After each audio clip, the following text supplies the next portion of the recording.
بسم اللہ الرحمن الرحیم۔ رمضان میں جب آپ کا قرآن مکمل ہو تو یہ دو کام ضرور کریں، کیونکہ بہت سارے لوگ نہیں جانتے کہ ہمیں ختم قرآن کے وقت کیا کرنا چاہیے۔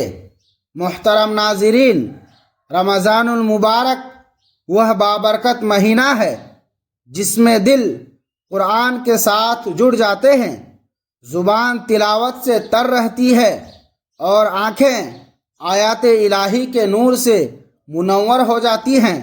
بہت سے خوش نصیب لوگ اس مہینے میں قرآن پاک کی تلاوت مکمل کر لیتے ہیں، مگر افسوس کی بات یہ ہے کہ قرآن مکمل ہونے کے بعد ہمیں کیا کرنا چاہیے، اس بارے میں اکثر لوگ لا علم ہوتے ہیں۔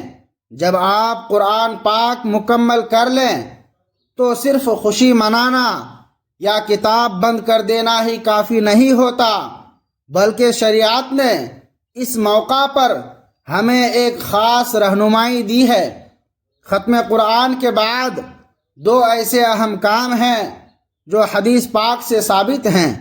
نبی کریم صلی اللہ علیہ وسلم خود بھی ان دو کاموں کا اہتمام فرمایا کرتے تھے، اور آپ کے صحابہ کرام رضوان اللہ علیہم اجمعین بھی ختم قرآن کے بعد ان دو کاموں کو ضرور انجام دیا کرتے تھے۔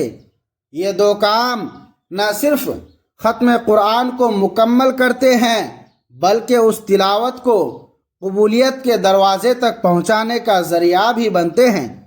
آج میں آپ کے ساتھ انہی دو اہم کاموں کو سادہ اور واضح انداز میں شیئر کرنے جا رہا ہوں، کیونکہ بہت سے لوگ یہ جاننا چاہتے ہیں کہ ختم قرآن کا صحیح اور مسنون طریقہ کیا ہے، اور قرآن پاک مکمل ہونے پر ہمیں کیا کرنا چاہیے۔ یہ باتیں جاننا ہر اس شخص کے لیے ضروری ہیں جو قرآن سے سچی محبت رکھتا ہے۔ محترم ناظرین، رمضان المبارک وہ بابرکت مہینہ ہے جس میں مسلمان عام دنوں کے مقابلے میں کثرت کے ساتھ قرآن مجید کی تلاوت کرتے ہیں۔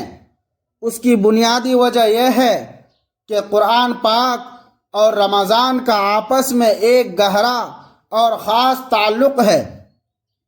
یہی وجہ ہے کہ رمضان میں تلاوت قرآن کا ذوق بڑھ جاتا ہے، دل نرم ہو جاتے ہیں اور زبان آیات الہی سے تر رہتی ہے۔ بہت سے ایسے لوگ بھی ہوتے ہیں جو پورے سال میں قرآن مجید مکمل نہیں کر پاتے، لیکن رمضان کی برکت سے وہ بھی ایک یا دو مرتبہ ختم قرآن کر لیتے ہیں۔ کوئی ایک ختم کرتا ہے، کوئی دو ختم کرتا ہے، اور کچھ خوش نصیب اس سے بھی زیادہ مرتبہ قرآن مکمل کر لیتے ہیں۔ لیکن اصل سوال یہ ہے کہ جب قرآن پاک مکمل ہو جائے تو اس کے بعد ہمیں کیا کرنا چاہیے۔ ختم قرآن پر وہ کون سے دو اہم کام ہیں جو ہمیں ضرور کرنے چاہیے۔ ان میں سب سے پہلا کام یہ جاننا ہے کہ ختم قرآن کا صحیح اور مسنون طریقہ کیا ہے۔ عام طور پر لوگ کیا کرتے ہیں کہ جیسے ہی قرآن مجید کی آخری صورت یعنی سورۃ الناس کی تلاوت مکمل ہوتی ہے وہ فوراً قرآن مجید بند کر کے رکھ دیتے ہیں۔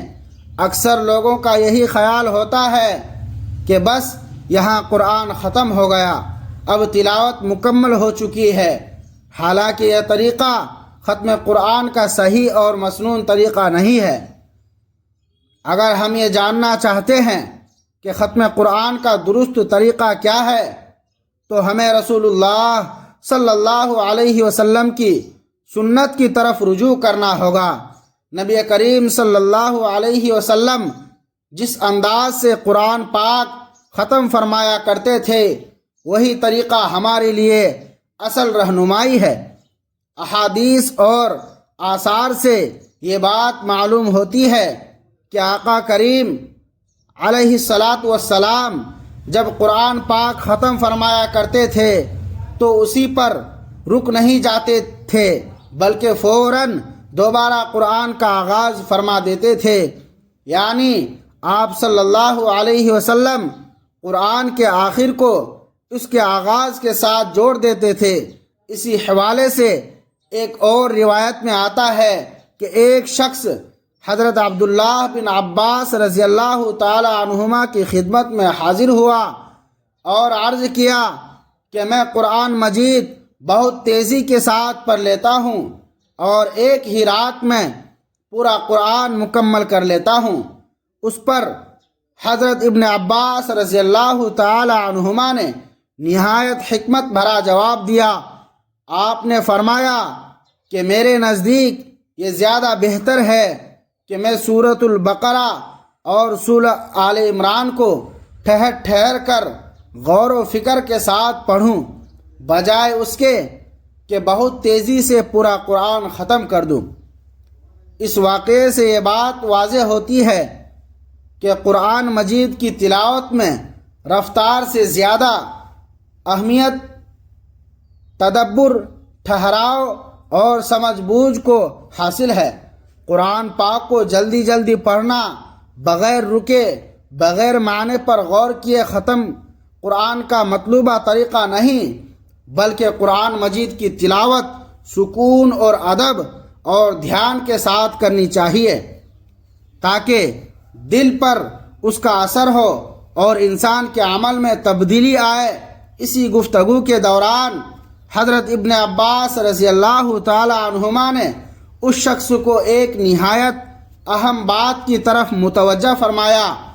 آپ نے کہا کہ جب تم قرآن مجید کی آخری سورت مکمل کر لو تو اسے آخری نہ بناؤ، یعنی یہاں آ کر سلسلہ ختم نہ کر دو، بلکہ فوراً الحمدللہ رب العالمین سے دوبارہ آغاز کرو، یعنی سورہ فاتحہ کی تلاوت کرو اور یوں قرآن کو دوبارہ شروع کرو۔ اس عمل کا مقصد یہ ہے کہ قرآن کے آخر کو اس کے آغاز کے ساتھ جوڑ دیا جائے اور یوں ختم قرآن کا ایک خوبصورت اور مسنون طریقہ اختیار کیا جائے۔ ختم قرآن کا صحیح طریقہ یہ ہے کہ جب آپ سورۃ الناس مکمل کر لے، من الجنۃ والناس تک تلاوت ہو جائے تو وہاں رک کر قرآن بند نہ کریں، بلکہ اسی وقت دوبارہ سورۃ الفاتحہ کی طرف لوٹیں، مکمل سورۃ الفاتحہ کی تلاوت کریں، اس کے بعد سورۃ البقرہ کی ابتدائی آیات پڑھیں یہاں تک کہ مفلحون تک پہنچ جائیں۔ یہاں تک تلاوت کرنے کے بعد ختم قرآن کا پہلا عمل مکمل ہوتا ہے۔ نبی کریم صلی اللہ علیہ وسلم کے بارے میں بھی روایت میں آتا ہے کہ آپ صلی اللہ علیہ وسلم سورۃ الناس کی تلاوت کے بعد سورۃ الفاتحہ پڑھتے، پھر سورۃ البقرہ کی ابتدائی چند آیات کی تلاوت فرماتے اور اس کے بعد اپنی مجلس سے اٹھتے تھے۔ اس سے معلوم ہوتا ہے کہ آپ صلی اللہ علیہ وسلم ختم قرآن کے بعد فوراً نئے ختم کا آغاز فرما دیتے تھے، گویا قرآن کے ساتھ تعلق کبھی منقطع نہیں ہونے دیتے تھے۔ لہٰذا ختم قرآن پر سب سے پہلا کام یہی ہے کہ ہم ختم قرآن کا صحیح اور مسنون طریقہ اختیار کریں۔ سورۃ الناس پر آ کر قرآن بند نہ کریں، بلکہ سورۃ الفاتحہ سے دوبارہ آغاز کریں اور سورۃ البقرہ کی ابتدائی آیات تک تلاوت کریں۔ یہی وہ پہلا عمل ہے جو ختم قرآن کے موقع پر ہمیں ضرور کرنا چاہیے، کیونکہ یہی طریقہ نبی کریم صلی اللہ علیہ وسلم اور صحابہ کرام رضوان اللہ علیہم اجمعین سے ثابت ہے۔ محترم ناظرین، ختم قرآن کے بعد جو دوسرا نہایت اہم اور مسنون عمل ہے وہ ہے دعا۔ یہ وہ عمل ہے جسے اکثر لوگ معمولی سمجھ کر نظر انداز کر دیتے ہیں، حالانکہ در حقیقت یہی وہ لمحہ ہوتا ہے جو قبولیت کے خاص اوقات میں شمار ہوتا ہے۔ سب سے پہلے تو وہ دعا ضرور پڑھنی چاہیے جو عموماً قرآن پاک کے آخر میں لکھی ہوتی ہے۔ یہ دعا ختم قرآن کی مناسبت سے مرتب کی گئی ہوتی ہے اور اس میں قرآن کی برکت، ہدایت اور مغفرت کی دعائیں شامل ہوتی ہیں۔ اس دعا کو پڑھنے کے بعد صرف اسی پر اکتفا نہ کریں، بلکہ اپنی زبان میں، جس زبان میں اللہ سے بات کرتے ہیں، دل کھول کر دعا کریں، کیونکہ یہ لمحہ بہت قیمتی ہوتا ہے۔ احادیث مبارکہ سے یہ بات ثابت ہوتی ہے کہ ختم قرآن کے وقت دعا قبول ہوتی ہے۔ حضرت عبداللہ بن عباس رضی اللہ تعالی عنہما سے روایت ہے کہ رسول اللہ صلی اللہ علیہ وسلم اور صحابہ کرام علیہم اجمعین جب قرآن پاک مکمل کرتے تو سب کو جمع فرماتے اور پھر اجتماعی دعا کرتے تھے۔ اس سے معلوم ہوتا ہے کہ ختم قرآن محض تلاوت کے ختم ہونے کا نام نہیں، بلکہ اس کے بعد دعا کرنا بھی سنت ہے۔ یہ وہ گھڑی ہوتی ہے جس میں رحمت کے دروازے کھلے ہوتے ہیں اور بندہ جو مانگتا ہے اللہ تعالیٰ اس کو عطا فرماتا ہے۔ احادیث میں یہ بھی آیا ہے کہ جو شخص رات کے وقت قرآن پاک ختم کرتا ہے اس کے لیے فرشتے صبح تک دعا کرتے رہتے ہیں، اور جو دن کے وقت ختم کرتا ہے اس کے لیے شام تک فرشتے دعا میں مشغول رہتے ہیں۔ ذرا غور کیجئے، جب خود فرشتے دعا میں شامل ہو جائیں تو اس وقت کی دعا کس قدر باوزن اور مقبول ہوگی۔ اس لیے ختم قرآن کے موقع پر دعا کو کبھی ہلکا نہ سمجھیں، بلکہ اسے ایک عظیم نعمت جان کر پورے اہتمام کے ساتھ کریں۔ دعا کا طریقہ بھی نہایت سادہ اور دل سے جڑا ہوا ہونا چاہیے۔ بہتر یہ ہے کہ آپ اپنے گھر والوں کو جمع کر لیں، چاہے بچے ہوں بڑے ہوں، سب کو اکٹھا کریں، پھر ہاتھ اٹھا کر اللہ کے حضور عاجزی کے ساتھ کھڑے ہو جائیں۔ سب سے پہلے درود پاک پڑھیں، کیونکہ درود پاک دعا کی قبولیت کا ذریعہ بنتا ہے۔ اس کے بعد اگر آپ کو عربی دعائیں یاد ہیں تو وہ پڑھیں، سورہ فاتحہ کی تلاوت کر لیں، اور جو مسنون دعائیں آتی ہیں وہ بھی شامل کر لیں۔ اس کے بعد اپنے الفاظ میں اللہ سے بات کریں، یوں عرض کریں، اے اللہ، یہ سب کچھ تیری توفیق سے ممکن ہوا، اگر تو مجھے طاقت نہ دیتا تو میں قرآن مجید مکمل نہ کر پاتا۔ اے میرے مالک، اگر تلاوت میں کوئی غلطی، کوتاہی یا بے ادبی ہو گئی ہو تو اپنی رحمت کے صدقے معاف فرما دے، پھر جو ثواب اللہ نے عطا فرمایا ہے اس کو نبی کریم صلی اللہ علیہ وسلم کی بارگاہ میں ہدیہ پیش کریں۔ اگر دعا کرنے والا مرد ہے تو مردانہ صیغے میں، اور اگر عورت ہے تو عورت اپنے انداز میں یہ دعا کریں۔ اس کے بعد پوری امت مسلمہ کے لیے دعا کریں اور ایصال ثواب کریں۔ خاص طور پر اپنے مرحوم والدین، رشتہ داروں اور تمام مرحومین کو اس وقت ضرور یاد رکھیں۔ ختم قرآن کا یہ لمحہ مرحومین کے لیے بھی ایک عظیم تحفہ بن سکتا ہے۔ اس کے ساتھ ساتھ اپنی ذاتی دعائیں بھی مانگیں۔ اگر کوئی پریشانی ہے، کوئی مسئلہ ہے، کوئی بیماری ہے، رزق کی تنگی ہے یا دل کا کوئی بوجھ ہے تو سب کچھ اسی وقت اللہ کے سامنے رکھ دیں، کیونکہ یہ قبولیت کا وقت ہوتا ہے، یہ مقبولیت کی گھڑی ہوتی ہے۔ افسوس کی بات یہ ہے کہ آج کل بہت سے لوگ ختم قرآن کو ایک رسمی عمل بنا لیتے ہیں۔ قرآن مکمل ہوا، بس ایک پرچی پر لکھ کر امام صاحب کے پاس بھجوا دی کہ جی ختم ہو گیا، اس کو بخش دیں۔ نہ دعا، نہ عاجزی، نہ اللہ سے مانگنا۔ حالانکہ قرآن کو بخشنے کا یہ تصور درست نہیں۔ بہت سے لوگ یہ سمجھتے ہیں کہ جب تک قرآن بخشا نہ جائے ثواب نہیں ملے گا، حالانکہ یہ غلط فہمی ہے۔ قرآن مجید کا ہر حرف پڑھنے پر نیکیاں خود بخود لکھ دی جاتی ہیں۔ قرآن پڑھنے کا ثواب کسی شرط کے ساتھ وابستہ نہیں۔ قرآن کا بخشنا کوئی فرض یا لازمی عمل نہیں، اصل چیز تلاوت ہے، نیت ہے، اور وہ دعا ہے جو ختم قرآن کے بعد کی جاتی ہے۔ اگر انسان دل سے دعا کرے، عاجزی کے ساتھ مانگے اور اللہ کی رحمت پر یقین رکھے تو یہی ختم قرآن کا اصل حسن اور مقصد ہے۔ اس لیے ختم قرآن کے بعد دعا کا ضرور اہتمام کریں، کیونکہ یہی وہ عمل ہے جو قرآن کی برکتوں کو زندگی میں اتار دیتا ہے۔ محترم ناظرین، جیسے ہی قرآن پاک کی تلاوت مکمل ہوتی ہے، وہ لمحہ عام نہیں رہتا بلکہ وہ قبولیت کی خاص گھڑی بن جاتا ہے۔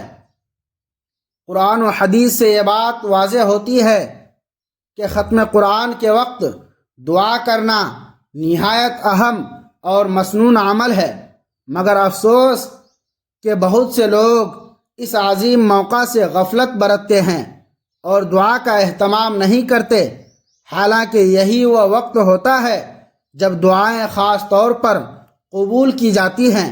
قرآن مجید ہمیں دعا کی ترغیب دیتا ہے۔ اللہ تعالیٰ ارشاد فرماتا ہے کہ تمہارے رب نے فرمایا ہے، مجھ سے دعا کرو میں تمہاری دعا قبول کروں گا۔ جب اللہ خود بندے کو دعا کی دعوت دے رہا ہو تو سوچیں کہ ختم قرآن جیسے عظیم عمل کے بعد دعا کی قبولیت کس قدر زیادہ ہوگی۔ قرآن پاک کی تلاوت خود ایک عبادت ہے، اور عبادت کے بعد دعا کرنا سنت الہی بھی ہے اور سنت نبوی بھی۔ احادیث مبارکہ میں خاص طور پر ختم قرآن کے وقت دعا کی فضیلت بیان کی گئی ہے۔ حضرت عبداللہ بن عباس رضی اللہ تعالی عنہما سے روایت ہے کہ نبی کریم صلی اللہ علیہ وسلم اور صحابہ کرام رضوان اللہ علیہم اجمعین جب قرآن پاک ختم کرتے تو سب کو جمع کر کے دعا فرماتے تھے۔ اس سے معلوم ہوتا ہے کہ ختم قرآن کے بعد دعا کرنا محض ایک نیک عمل نہیں بلکہ نبی کریم صلی اللہ علیہ وسلم کی سنت ہے۔ ایک اور روایت میں آتا ہے کہ جو شخص رات کے وقت قرآن پاک ختم کرتا ہے، فرشتے صبح تک اس کے لیے دعا کرتے ہیں، اور جو دن کے وقت ختم کرتا ہے، فرشتے شام تک اس کے لیے دعا کرتے ہیں۔ محترم ناظرین، رمضان المبارک کی ان قیمتی ساعتوں کو غنیمت جانیں، اور جب بھی آپ کا قرآن پاک مکمل ہو تو ان دو مسنون کاموں یعنی تجدید تلاوت اور دعا کا خاص اہتمام کریں۔ اللہ تعالی ہم سب کی تلاوت کو اپنی بارگاہ میں قبول و منظور فرمائے اور ہمیں قرآن پاک کے احکامات پر عمل کرنے کی توفیق عطا فرمائے، آمین۔ اگر آپ کو آج کی یہ ویڈیو پسند آئی ہو اور آپ سمجھتے ہیں کہ یہ معلومات دوسروں کے لیے بھی فائدہ مند ہو سکتی ہیں تو اس ویڈیو کو لائک ضرور کریں، اور ثواب کی نیت سے اپنے دوستوں اور رشتہ داروں کے ساتھ شیئر کریں، اور کمنٹ سیکشن میں آمین لکھ کر اپنی محبت کا اظہار کریں۔ اور اگر آپ ہمارے چینل پر نئے ہیں تو مزید ایسی ہی ایمان افروز ویڈیوز کے لیے چینل کو سبسکرائب کرنا اور بیل آئیکن کو دبانا نہ بھولیں تاکہ ہر نئی ویڈیو آپ تک بروقت پہنچ سکے۔ جزاک اللہ خیرہ۔